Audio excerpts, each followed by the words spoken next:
Usa ka illegal recruiter gidakop sa mga sakop sa Port Police. Duha ka babae gayang dadon unta ngadto sa Zambales na rescue. King Perez ug Ginlibi. Ana sa kustudiya sa Cebu Port Police ang gituuhang recruiter sa duha ka magigagaw nga babae nga gingong biktima sa human trafficking. Ang recruiter giila nga si Daro Dante, 34 anyos, tagalungsod sa Trinidad, Bohol, na nagtrabaho kuno isip hardinero sa usa ka Teresita Tominaga didto sa probinsya sa Zambales. Ang mga biktima gikan sa lungsod sa Talibon, lalawigan sa Bohol.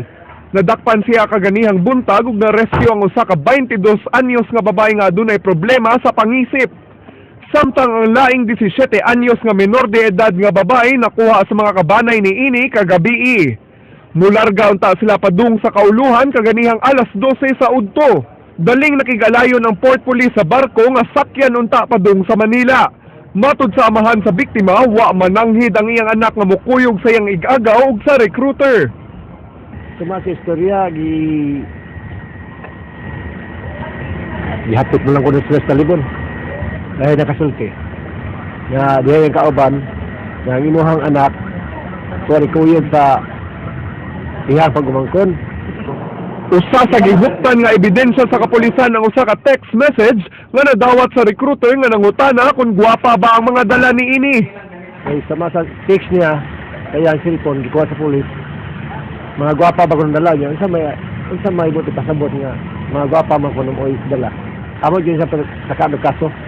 Ako na nasikya, ako na asawa, ako na nag-gwapa balaw, ako na asawa. Wado lahin mo ko na. Mato de Dante, duha pa lang siya kabuan nga nagtrabaho sa iyang amo didto sa Zambales. Gipalarga siya sa iyang amo sa Bohol aron kuhaon ng duha ka dalaga nga gituuhan ni ini nga motrabaho isip katabang sa iyang amo. Wa kuno siya masayod nga supak sa balaod batok sa human trafficking ang iyang gihimo. Nag-take sa mami atong nag-kontak ni mama kadang yung lagbibi. Nang kontak ni mama, trabaho ko nung nila. Actually, ang elements na amang good na transport niya, kanya ilang i-promisan o kana trabaho. Nakigalayon karon sa DSWD ug DOJ ang Port Police human sa insidente. Bisan pa nga adunay balaod batok sa human trafficking ug adunay mga pagdakop nga gihimo sa mga tigpahigayon niini, di malimod nga aduna gyapon mga tawo nga wa masayod sa maong krimen, sama sa mga na-rescue sa Port Police ug ang gingong recruiter nila nga depensa niini nga igo lang siya nga mituman sa mando siyang amo. King Perez, News 5. Duha ka sumbong gipasaka batok sa tulo ka sidewalk vendors nga misukol diyang gihangwanan sa probe team ang sidewalk sa Santiago gikan sa mga naninda og cellphone. Apan ang pango sa probe team nakadawat og mga hulga sa iyang kinabuhi tungod dinhi. Leslie Caminado Distil, Ginlibi.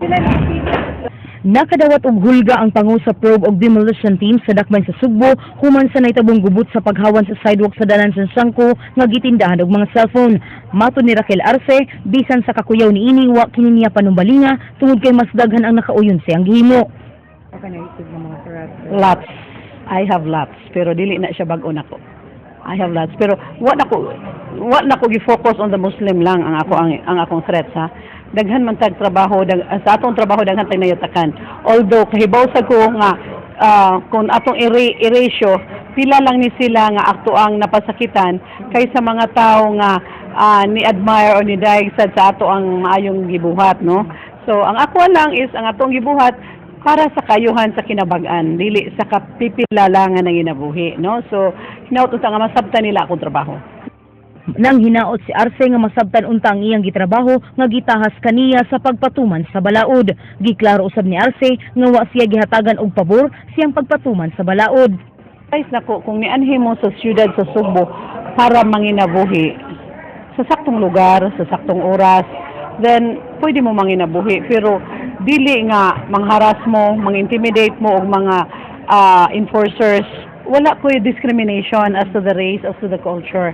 Ang ako lang, kung kamao lang sad mo huna-huna, unya, dili lang sad mangyapak. Kaya di ko payapak. Sumbong direct assault o indirect assault ang iyang gisangat batok sa tulo ka naninda og cellphone sa Santiago nga misukol silang paghawan sa sidewalk. Usa sa iyang mga sakop nga gikulata, on leave pa samtang nagpaayo sa mga bunog ug samad niini nga naangkon ato sa pagsukol sa mga naninda. Leslie Caminado Visteo, News 5. Human sa duha ka tuig ug 19 ka adlaw nga pagkahepe sa Lapu-Lapu City Police Office, formal nang gihulipan si Police Senior Superintendent Ray Lyndon Lawas ni Police Senior Superintendent Armando Rado. Mibiya si Lawas sa Lapu-Lapu nga nagbilin og labing taas nga pasidungog sa maong police office. Jinky Bargio, Sugin Limi. Atol sa turnover ceremony kagahapon, mapasigarbuhon si Police Senior Superintendent Ray Lyndon Lawas sa nadawat ining Silver Eagle Award yung may labing taas na pasidungog nga mahatag sa PNP sa usa ka City Police Office. Gawas sa maayong performance sa mga police stations ni ini, malampuson sab ang pagduma nila sa duha ka international events nga mao ang Davis Cup ug ang Ironman nga gipaygayon sud na sa duha ka tuig. It's the biggest accomplishment that I have done during my stint career. Although I cannot say it is my accomplishment. It is the accomplishment of the whole Lapu-Lapu City Police Office.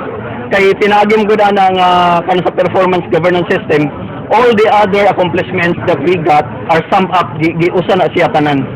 Wa pa'y plano nga revamp ang gitudlong OIC nga si Police Senior Superintendent Armando Radok kay iya pang tun-an ang kalidad sa mga Chief of Police sa matag presinto.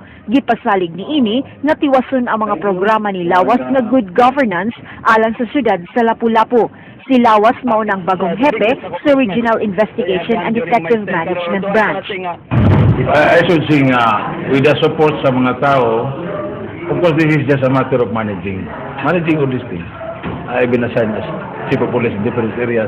Pero mas dako But that is just a matter of expanding sa imong perspective on how to accomplish all these things. Gipasabot sa hepe sa Police Regional Office 7 na temporaryo lang ang paglingkod ni Radok. Nasayran nga misumite na sila og 5 kangan sa Campo Crame. Diin pilian kini og 3 aron ihatag kang Lapu-Lapu City Mayor Paz Radaza nga mo'y mutumbok kung kinsa ang iyang mauyunan.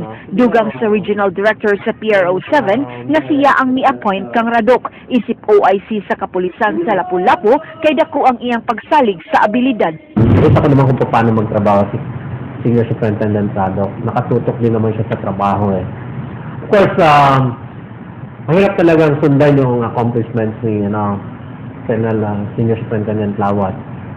But that is a big challenge for him. Jinky Bargio, News 5. Ubaw kanto ang naglangkob sa atong mga balita sa Aksyon Bisaya karong adlaw Martes, Marso 18, tuig 2014. Kini si Frank Malilong Jr. Mga istorya ang di lang kutob sa pagatod sa impormasyon. Musunod na ang Action Prime. Daghang salamat. Ako si Georgia Herrera. Tungod kay labaw pa sa balita, Aksyon!